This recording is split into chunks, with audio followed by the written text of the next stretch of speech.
그럼 계속해서 두 번째 세미나 HTMX와 웹서버 애플리케이션 개발에 대한 핵심을 30분 동안 정리하겠습니다. 이 세션을 마치면 여러분은 셀파이에서 간단하게나마 HTMX를 직접 사용할 수 있습니다. 샘플 코드를 실행해보고 주요 코드를 설명하겠습니다. 또한 HTMX와 관련된 웹 애플리케이션 개발에 대한 기본을 갖추게 될 것입니다. 이 세션은 안토니오 제피터가 제공한 HTMX 기고와 세션을 설명합니다. 조금 더 정확하게 자신의 것으로 만들고 싶은 분들을 위해 이 링크에는 한글로 번역된 3편의 기고, 그리고 영어지만 이해하기 쉬운 유튜브 비디오가 있습니다. 세미나 후에 복습 및 보강 차원에서 보시기를 권합니다. 앞에서 언급한 대로 이 목차에 따라 진행하도록 하겠습니다.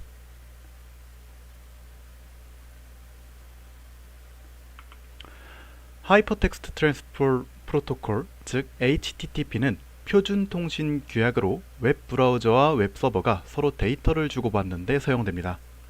이는 기본적으로 요청과 응답, 즉 리퀘스트와 리스폰스를 기본 바탕으로 가지고 있습니다. HTTP 리퀘스트 메서드는 현재 9가지 정도가 명시되어 있지만 그중 이 5가지가 일반적으로 가장 많이 사용되고, 이번 우리가 사용할 데모에서도 이 정도 개념만 알아두면 충분히 쉽게 이해할 수 있을 것입니다. get은 단어 그대로 뭔가를 얻는 것입니다. 서버에서 데이터를 얻을 때 사용됩니다.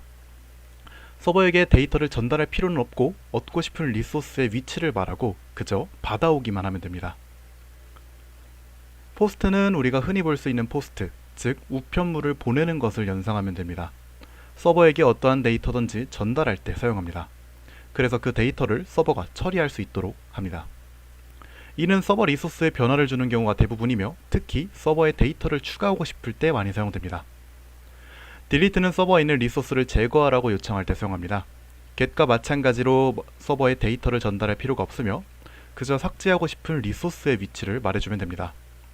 put과 patch는 서로 다른 메서드입니다. 하지만 서버로 데이터를 전달하는 점과 서버에 있는 리소스를 변경한다는 특별한 목적을 가지고 있다는 점도 같습니다. 리스폰스는 get이든 delete든 post든 클라이언트로부터 리퀘스트를 받으면 서버는 약속된 작업을 수행합니다. 그리고 그 결과로 리스폰스를 줍니다. 그러면 클라이언트는 그 리스폰스로부터 필요한 정보를 얻게 됩니다. 리스폰스에는 스테이터스 정보, 헤더, 서버가 제공하려는 데이터, 예를 들어 HTML과 JSON, 그리고 파일들, 이러한 것들이 들어있습니다. HTTP 리퀘스트의 메서드들과 HTTP 리스폰스의 스테이터스 코드에 대한 링크를 남겨놓았으니 한번 참고하시기 바랍니다. 스테이터스 정보란 클라이언트가 보낸 리퀘스트를 받은 서버가 해당 요청을 처리하고 리스폰스를 보내줄 때 그 리퀘스트의 처리 성공 여부를 알려주기 위해 전달하는 코드입니다. 이는 100부터 599까지 꽤 상세합니다. 가장 대표적인 코드는 다음과 같은 404번일 겁니다. 프로그램 개발자라면 많이 보셨을 수도 있는 이 404 not found 에러는 웹 개발을 전혀 해보지 않았더라도 웹 브라우저에서 URL을 잘못 입력하는 경우 보신 적이 있으실 겁니다. 이는 요청받은 리소스를 서버가 찾지 못했을 때 보내는 코드입니다. 또 다른 대표적인 스테이터스 코드로는 개발자들이 가장 좋아하는 코드인 200이 있습니다. 바로 리퀘스트를 성공적으로 처리했을 때 서버가 보내주는 코드입니다. 이는 잠시 후에 볼 데모에서 한번 살펴보도록 하겠습니다. AJAX는 Asynchronous JavaScript and XML의 약자입니다. 웹페이지를 새로 고치지 않고도 비동기 방식으로 백그라운드에서 서버와 데이터를 주고받을 수 있는 기술입니다. 작동 방식은 다음과 같습니다.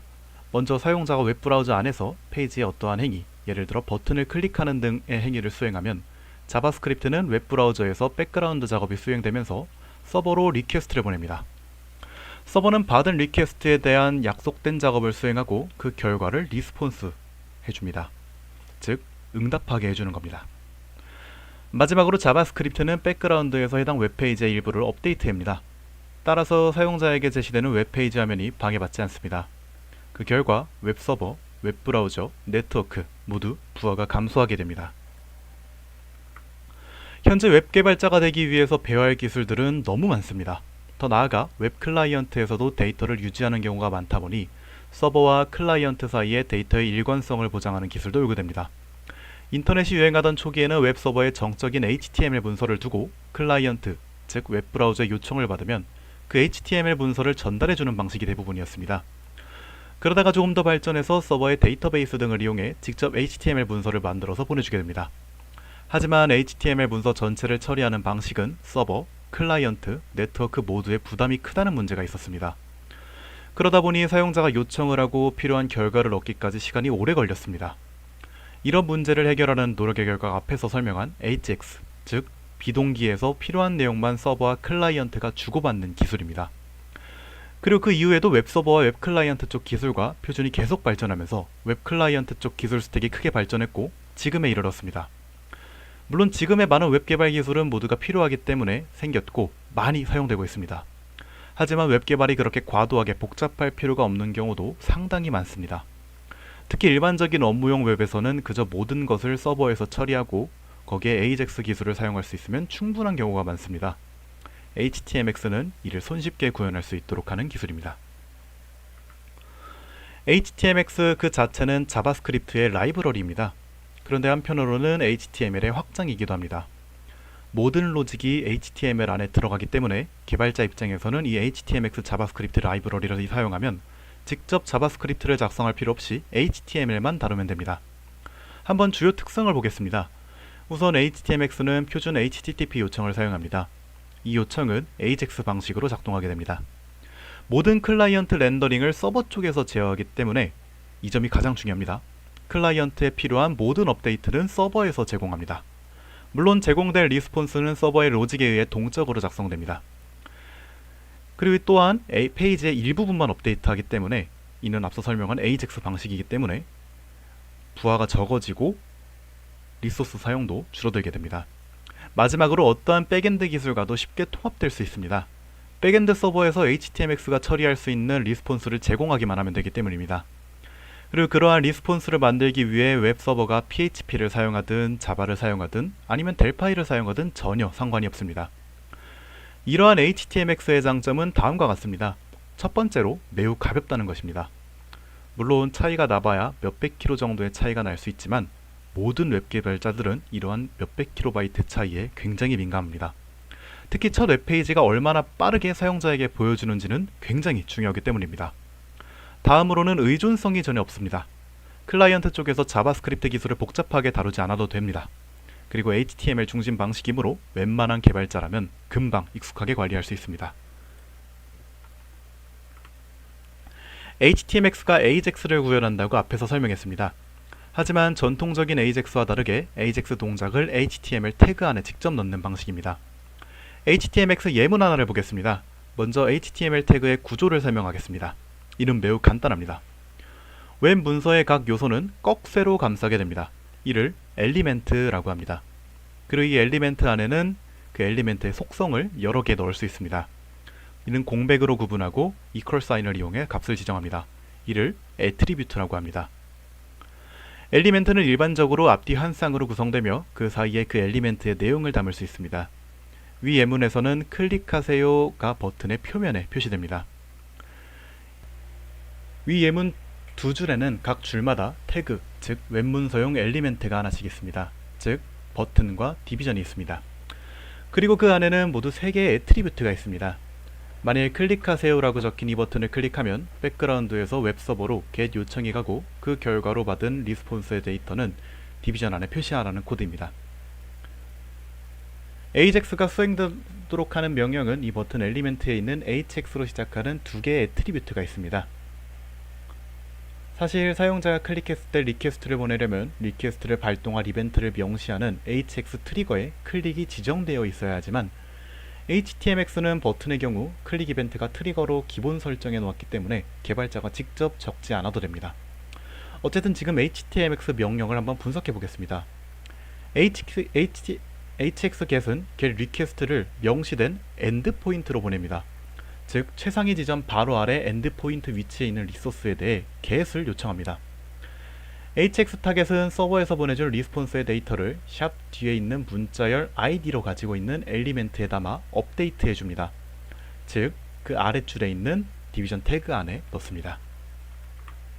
앞에서 본 HTMX를 전통적인 AJAX 방식으로 적어보면 다음과 같습니다. 훨씬 복잡하게 됩니다. 먼저 전통적인 스크립트 코드를 스크립트라고 하는 엘리멘트 안에 코드가 들어간다는 점을 알아야 합니다. 그리고 당연하지만 그 스크립트 안에서 혹시 특정 웹문서 엘리멘트를 찾기 위해선 도큐멘트 오브젝트 안에서 id로 해당 요소를 찾아줘야 합니다. 요즘 웬만한 웹문서를 보면 엄청나게 많은 자바스크립트들이 섞여 있는 것을 볼 수 있을 것입니다. 이렇게 코드가 직접 들어가 있기도 하지만 대부분은 해당 코드를 가지고 있는 라이브러리가 링크로 추가되어 있을 것입니다. 그리고 스크립트 태그 안에서 그 라이브러리의 함수를 불러서 사용합니다. 자바스크립트가 많다 보니 잘 관리하기 위해서 또는 다른 사람이 만든 자바스크립트 라이브러리를 사용하기 위해서 결국 별도의 자바스크립트 파일 역시 많이 사용하게 됩니다. 그러면 파일 관리 역시 또 다른 복잡한 숙제가 됩니다. 이러한 전통적인 AJAX 방식보다 앞서 설명한 HTML 방식이 훨씬 간단 명료합니다. HTMX는 쉽게 이해하고 사용할 수 있도록 도움말이 굉장히 잘 제공되어 있습니다. 그중 대표적인 것들을 몇 가지 소개해 보도록 하겠습니다. 아마 이름만 보아도 그 기능을 충분히 짐작할 수 있을 것입니다. 핵심 애트리뷰트를 보겠습니다. 여기에 나오는 get, post, put, delete는 앞서 말씀드린 HTTP의 리퀘스트와 동일합니다. 다만 HTMX를 사용한다는 점이 다르고 추가로 hx라는 키워드가 앞에 붙는 것이 다릅니다. 이러한 키워드는 서버의 해당 메서드의 리퀘스트를 요구하는 일종의 표시자입니다. 다음으로 hx 타겟은 서버에서 보내온 리스폰스를 만약에 업데이트할 타겟으로 클라이언트에 있는 DOM, 즉 도큐멘트 오브젝트 모듈 안에 있는 엘리멘트 id를 샵 뒤에 명시하면 됩니다. 그러면 서버에서 받은 리스폰스 데이터를 그 엘리멘트 안에 넣어 DOM을 업데이트합니다. hx 수압은 hx 타겟의 리스폰스를 반영하는 방식을 지정합니다. 예를 들어 inner html로 지정하면 그 엘리멘트 한 쌍 자체를 남겨두고 그 엘리멘트 사이에 있는 내용만 지우고 그 자리를 서버에서 받은 리스폰스의 데이터가 차지합니다.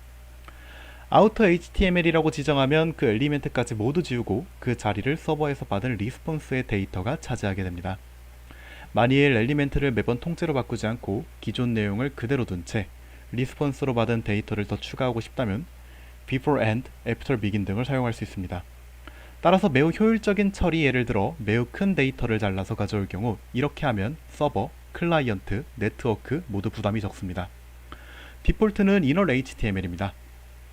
hx boot도 많이 사용됩니다. 링크와 폼에서 많이 특히 사용됩니다. 이 애트리뷰트를 만일 true로 설정할 경우 해당 요청은 AJAX를 사용하여 처리됩니다. 이 다음으로는 트리거들이 있습니다. 엘리멘트 안에서 hx 트리거가 될 이벤트를 지정하면 그 이벤트 발생 시 리퀘스트를 발동합니다.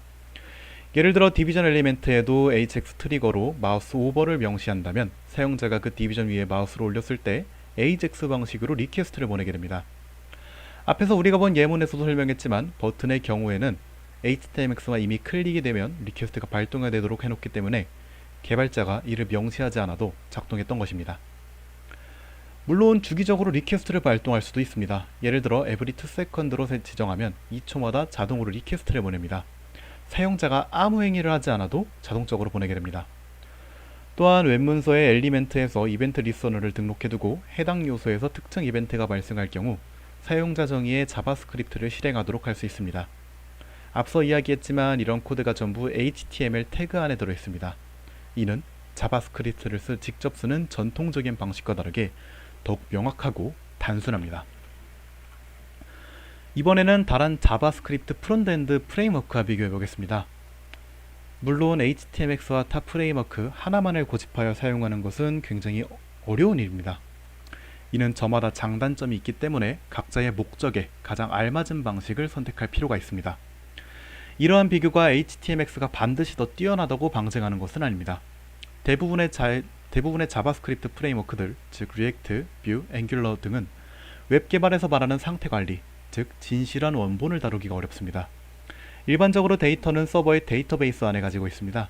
하지만 이들 프레임워크는 클라이언트 안에 주로 JSON 형태로 데이터를 가지고 있는 경우가 많습니다. 그러므로 서버와 클라이언트 사이의 데이터 동기화를 세심하게 다뤄줘야 합니다. 하지만 이는 결코 쉬운 일이 아닙니다. 그래서 더 복잡하다면 리눅스, 피니아 등과 같은 전문 도구를 써야 하기도 합니다. 이는 복잡성의 측면에서는 학습 부담이 상당히 커지고 성능적인 측면에서 리소스 소모가 상당히 커지게 됩니다.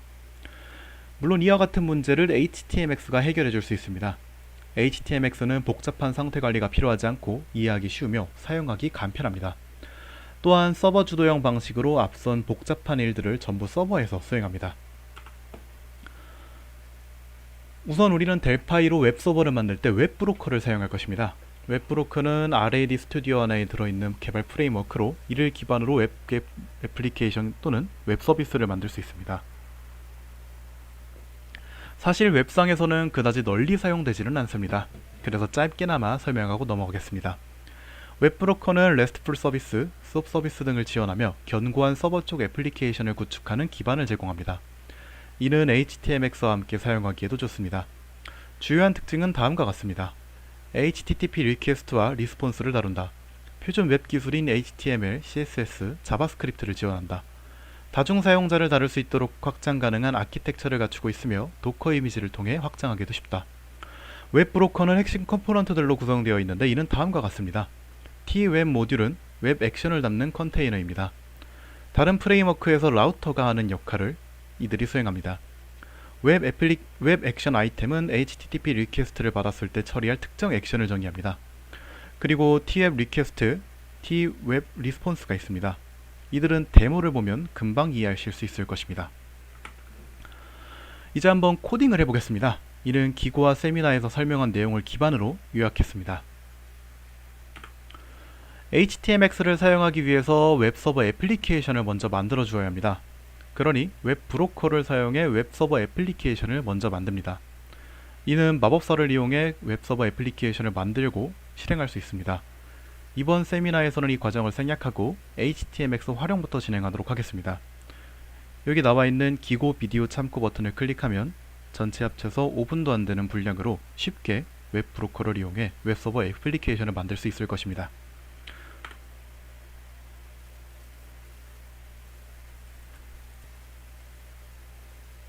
웹서버 애플리케이션을 만들었으니 이제 여기에서 HTMX를 한번 사용해 봅시다. 클라이언트에 보내줄 HTML을 HTML 베이스 템플릿이라는 이름의 문자열 상수로 저장하겠습니다.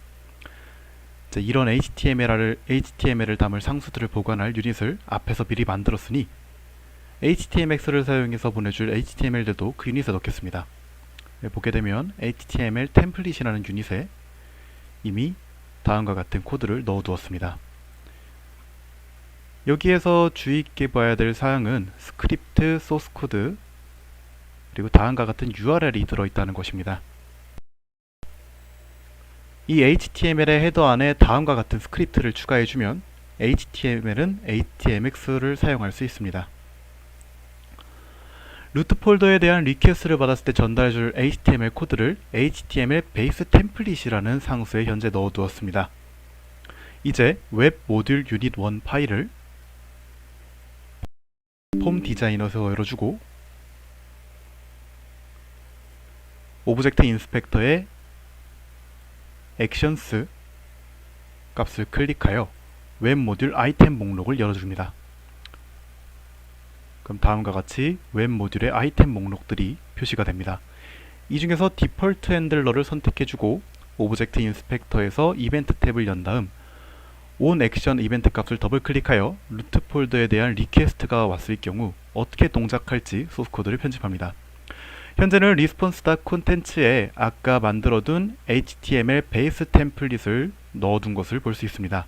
이 코드는 미리 작성을 해두었는데 이렇게 될 경우 response content에 대한 리퀘스트가 왔을 때 해당 HTML이 작동되는 것을 확인할 수 있습니다. 물론 앞선 부분에 UGS 구문에 HTML 템플릿을 적어주어 유닛 사용을 해주어야 합니다. 이제 한번 서버를 실행해 보겠습니다. 서버를 실행하게 되면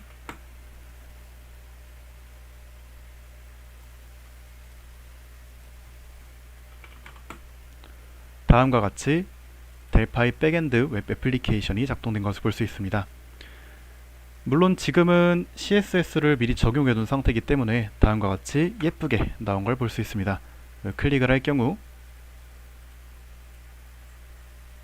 작동하는 것을 볼 수 있습니다.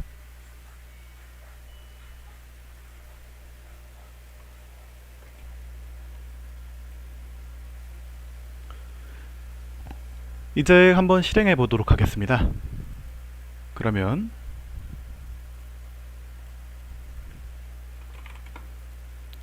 다음과 같이 서버가 정상적으로 작동된 것을 볼 수 있습니다. 자, 한번 HTML 코드를 보도록 하겠습니다.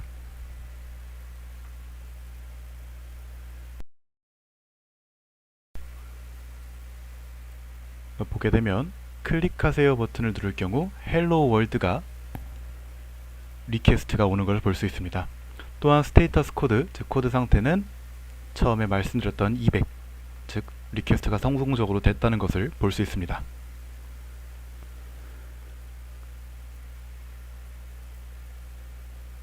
이제 웹서버에서 헬로 월드에 대한 리퀘스트를, 그리고 아까 받은 리퀘스트를 처리할 액션의 코드를 작성해 보겠습니다. 오브젝트 인스펙터에서 아까와 같이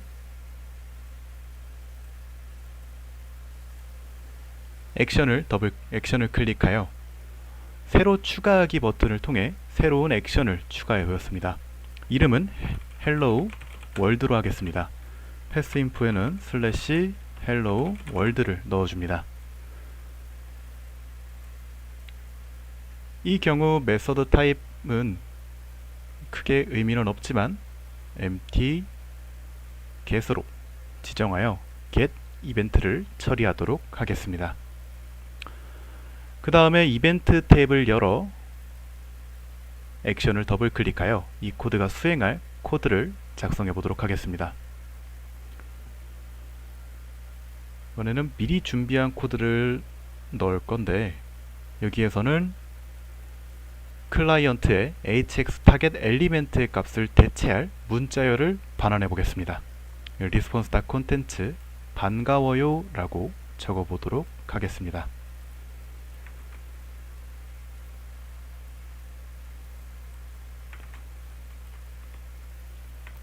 그리고 여기에 추가적으로 다른 기능도 한번 넣어 보도록 하겠습니다. 즉 여기에는 이 리소스에 대한 요청이 지금까지 몇 번 있었는지 리스폰스에 넣어서 반환하고 이를 표시해 보도록 하겠습니다. 그래서 tf 모듈 1 클래스 수준의 프라이베이트 변수로 인티저 타입의 fCount를 하나 선언해 주겠습니다. 여기에선 미리 선언해 두었습니다. 그 이를 0으로 초기화하도록 하겠습니다. 다시 이벤트 핸들러로 돌아와서 인크 함수를 써서 이 루틴이 동작할 때마다 fCounter를 1씩 증가시켜 보도록 하겠습니다. 그리고 현재 fCounter 값을 리스폰스에 추가로 다음과 같이 담아두었습니다. 이제 한번 이게 정상적으로 작동되는지 확인해 보도록 하겠습니다. 다음과 같이 클릭하세요를 누르면 정상적으로 작동되는 것을 볼 수 있습니다.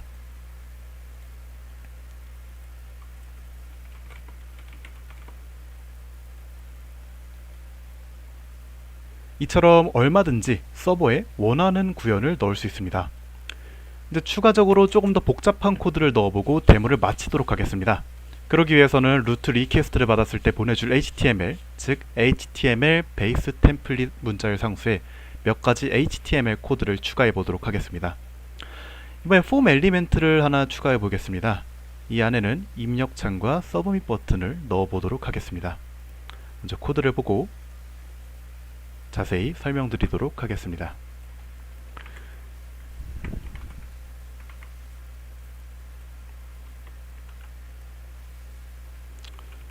그래서 다음과 같이 코드를 넣어 보았습니다.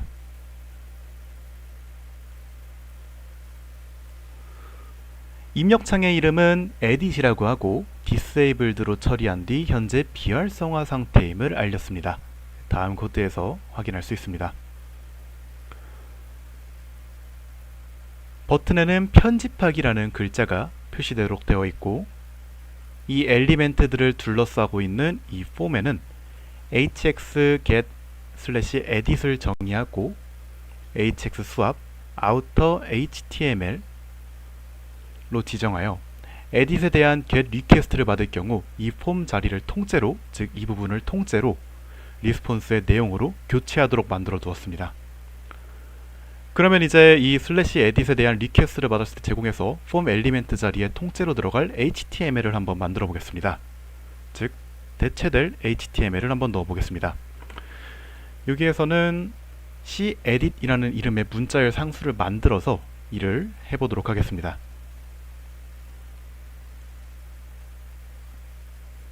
다음과 같이 cEdit을 넣어주고 입력창과 서브밋 버튼을 닫고 있는 폼 엘리멘트를 작성하였고, 근데 여기에서는 추가적으로 hx 포스트 서브밋을 지정하였습니다. 이를 통해 슬래시 서브밋 리소스에 대해 포스트 리퀘스트가 가도록 변경하였습니다. 그리고 cEdit에서 마찬가지로 서버로부터 받게 되는 리스폰스가 이 폼의 자리를 통째로 교체하도록 합니다. 그래서 서로 완전히 교환될 수 있도록 바꿔주었습니다. 그리고 이 경우에는 디세이블드를 없애고 입력이 가능한 상태임을 알려줍니다. 그리고 버튼에는 제출하기 버튼이 표시됩니다. 이번에는 서브밋에 대한 리퀘스트를 받았을 때 제공해서 폼 엘리멘트 자리에 통째로 들어갈 HTML을 한번 해보겠습니다.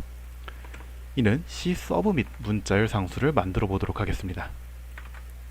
다음과 같이 구성해 줄 수 있습니다.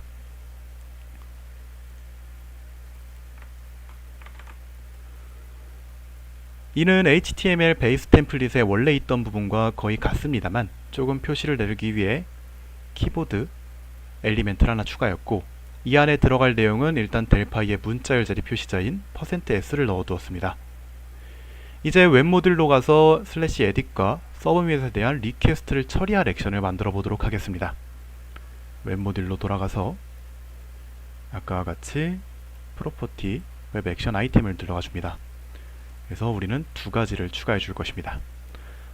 하나는 edit, 패스인프는 edit으로 넣어주고, 남은 하나는 submit,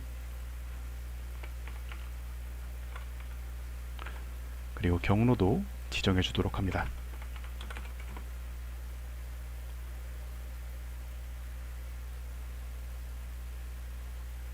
그리고 이를 이벤트를 통해 각각 액션을 추가해 줍니다. 먼저 edit을 한번 작성해 보도록 하겠습니다. edit 같은 경우에는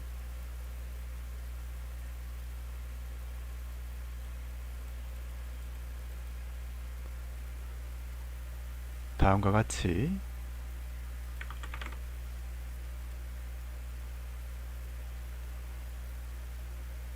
이 edit 액션에서는 이벤트 핸들러에서 response.content의 문자열 상수인 cEdit을 넣어주도록 하겠습니다.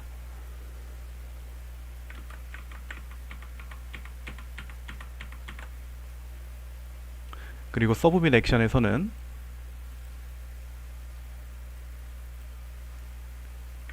cEdit과 마찬가지로 response.content의 cSubmit을 넣어주도록 합니다. 그리고 특히 cSubmit 안에서 문자열 자리 표시자인 %s 자리에 리퀘스트에서 받은 edit 엘리멘트의 값, 즉 입력창에 들어있는 문자열을 넣어서 전달해 볼 것입니다.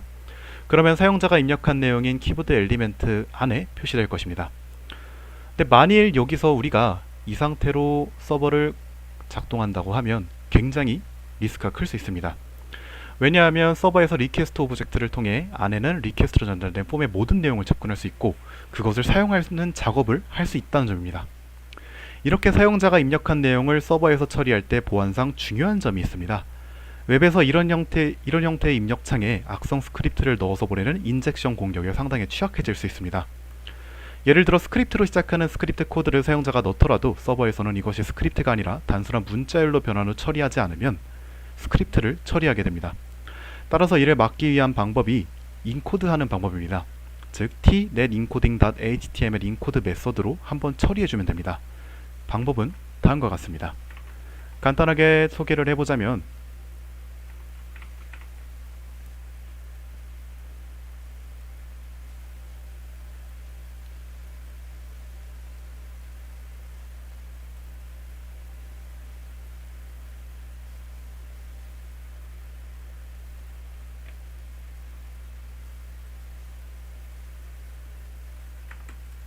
물론 여기에서도 사용하기 전에 UGS 구문에 system.NetEncoding을 넣어줘야 하고 간단하게 설명을 해보자면 리스폰스에서 tnet 인코딩을 통해 입력받은 것을 한번 인코딩 해주고 이를 C 서브밋과 합쳐서 스트링 포맷으로 만들어주고 이를 response.content에 넣어주게 됩니다. 이렇게 되면 좀 더 안전하게 코딩이 가능할 것입니다. 이제 마지막으로 이 HTML이 클라이언트에게 보기 좋은 모습을 갖추기 위해 CSS를 하나 추가해 주도록 하겠습니다. 여기에서 추천하는 방식은 굉장히 간단하면서도 사용하기 편한 피코 CSS를 사용해 주도록 하겠습니다. 여기에는 다음과 같이 코드 한 줄만 추가해 주면 쉽게 사용할 수 있습니다. 이제 이를 실행해 보도록 하겠습니다.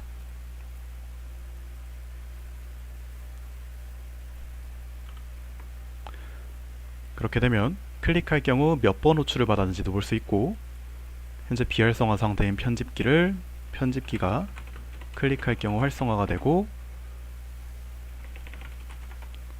제출하면 다음과 같이 대체되는 것을 볼 수 있습니다. 이처럼 델파이에서 동적인 웹서버 애플리케이션을 HTMX로 사용해 얼마든지 이러한 HTMX 사용 사례를 잘 참고해서 자신에게 맞는지 판단할 필요가 있습니다. HTMX는 보통 중소규모 웹 프로젝트, 서버 쪽에서 렌더링 구성을 선호하는 프로젝트, 우수한 백엔드 전문가들로 구성된 팀, 단순성과 관리성이 가장 중요한 웹 애플리케이션에서 권장됩니다. 다만 구글 맵스와 같은 대규모 혹은 상호작용이 매우 많은 곳이나 오프라인 지원의 제공이 요구되는 곳에서는 적합하지 않습니다. 또한 HTMX만 넘어서는 구현이 필요하다면 하이퍼스크립트와 알파인 자바스크립트를 사용하는 것도 추천합니다. 간단한 웹서버에서는 대체로 필요 없겠지만 상황에 따라 이런 라이브러리가 필요할 수도 있습니다. 그리고 참고 자료와 링크를 통해 더 많은 내용을 배울 수 있습니다. 질문이 있으시면 채팅창에 남겨주시기 바랍니다.